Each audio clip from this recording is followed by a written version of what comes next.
Somewhere in the ocean, a living creature is being slowly colonized, one passenger at a time. Not by a disease, and not by a parasite in the way you'd usually picture one. By something that looks almost like a tiny white volcano, glued straight onto its skin. This is a barnacle, and once it lands on you, it never lets go again. For the rest of its life, it will ride you like a rock. It will feed from the water you move through, and quietly make your life a little harder. A few animals barely notice the extra weight. Others end up carrying hundreds of pounds of these hitchhikers. That kind of load changes how they swim, how they feed, and how likely they are to survive. So which animals get chosen, and why does it happen to them? A barnacle starts life as a tiny, free-swimming larva, drifting through open water. Eventually, it enters its final larval stage and stops feeding completely.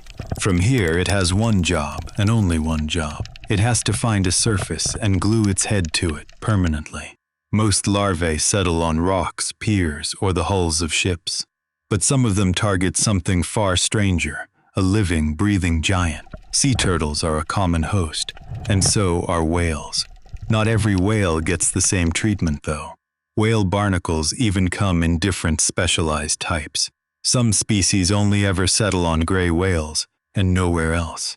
Others attach almost exclusively to humpbacks instead. Barnacles overwhelmingly prefer slow, filter-feeding giants like humpback whales, gray whales, and right whales. These whales cruise at a relaxed pace through plankton-rich water. That's exactly where barnacle larvae happen to be drifting in huge numbers. Their skin also tends to be rougher and more textured than other species. That texture gives a settling larva something to actually grip onto. Compare that to a dolphin or an orca. Barnacles are rarely found on them at all. Their skin stays smooth, slick, and constantly renewing itself as they swim. They're also much faster swimmers than most baleen whales. That extra speed makes it far harder for a slow-drifting larva to ever land and settle. Timing matters too, since many whales breed in warm, shallow coastal waters. Those same waters often happen to be rich with drifting barnacle larvae at the right season. Orcas even take grooming a step further. They've been observed rubbing each other with strands of kelp, possibly to scrape off unwanted hitchhikers. Once a larva does settle on a whale, something remarkable happens. It doesn't just sit on top of the skin like it would on a rock. As it grows, the whale's own skin actually grows upward into grooves in the barnacle's shell. The whale's skin can grow around the base of the barnacle, helping anchor it firmly in place. It's not boring and like a parasite feeding on living tissue. It's closer to the whale unknowingly building the barnacle a permanent foundation. And once it's settled, what does it actually eat, riding along like this? The same thing it always ate, drifting plankton, filtered straight out of the water. Except now, it doesn't have to wait for the current to bring food to it. The whale does that job instead, swimming for miles through plankton-rich water every day. Scientists sometimes describe the whale as a mobile feeding platform. It ends up chauffeuring its passengers to an endless, moving buffet. So what does the whale actually get out of this arrangement? Basically nothing at all, as far as researchers can tell. This relationship is generally considered a form of commensalism. One side benefits, while the other is largely just along for the ride. But largely unaffected doesn't always mean completely unaffected. A heavy barnacle load adds real hydrodynamic drag to a swimming whale. Some studies estimate that drag can raise a whale's energy costs quite noticeably. One humpback whale was reported to be carrying close to 1,000 pounds of barnacles. That's a significant amount of extra weight for an animal already migrating thousands of miles. Dense colonies can also irritate the skin sitting directly underneath them. That irritation sometimes leads to inflammation or even small open wounds. Those wounds can become entry points for infections the whale wouldn't otherwise deal with, and barnacles rarely travel completely alone on a whale's body. Tiny amphipods known as whale lice often live in the grooves between colonies. Unlike the barnacles, Whale lice actually feed directly on the whale's skin. Some of them feed on its blood as well. So a heavy barnacle colony can end up dragging along a whole miniature ecosystem. That entire hidden ecosystem rides on the whale's body completely for free. Whales aren't totally defenseless against all this, though. Some species breach and slap the water, possibly to help shake barnacles loose. Gray whales periodically shed their outer skin layer entirely. That shedding process helps clear off barnacles along with the old skin. It's an ongoing, low-grade tug-of-war that never really ends.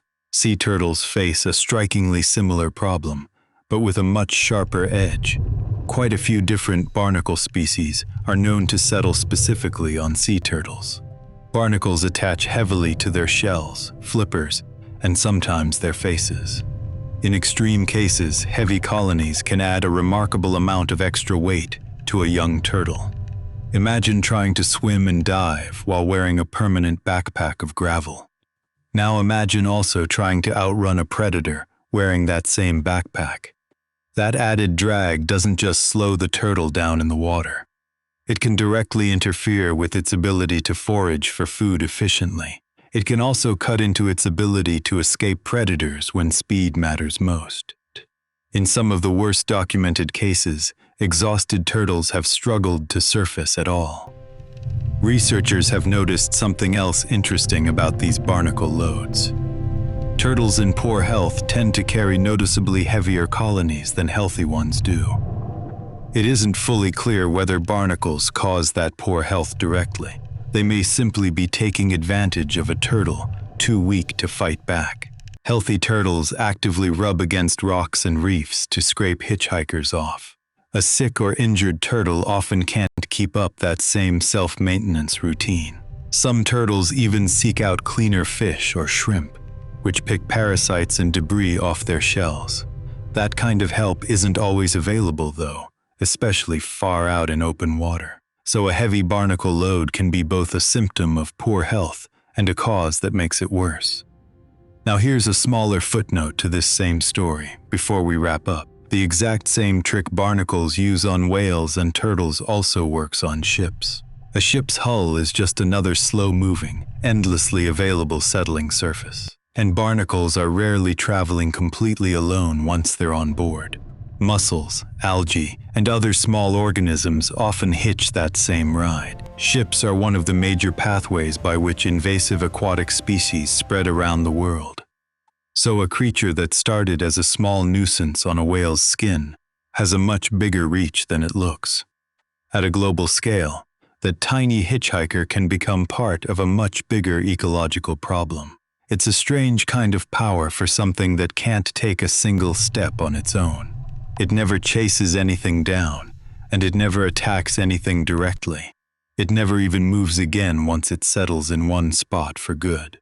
All it does is grab hold of something bigger and let that host carry the consequences. Maybe that's the real story hiding inside every one of those small white bumps. Not really a villain, and not quite a parasite in the traditional sense either. Just an incredibly patient hitchhiker, and nothing more dramatic than that. It's quietly proving how much damage comes from simply refusing to ever let go. It never signed up to reshape ecosystems, and it never even knows that it does. It's just doing exactly what its ancestors did on countless rocks before it. Find something solid, glue on, and let the world come to you instead. It just so happens that, this time, the something solid can swim across oceans.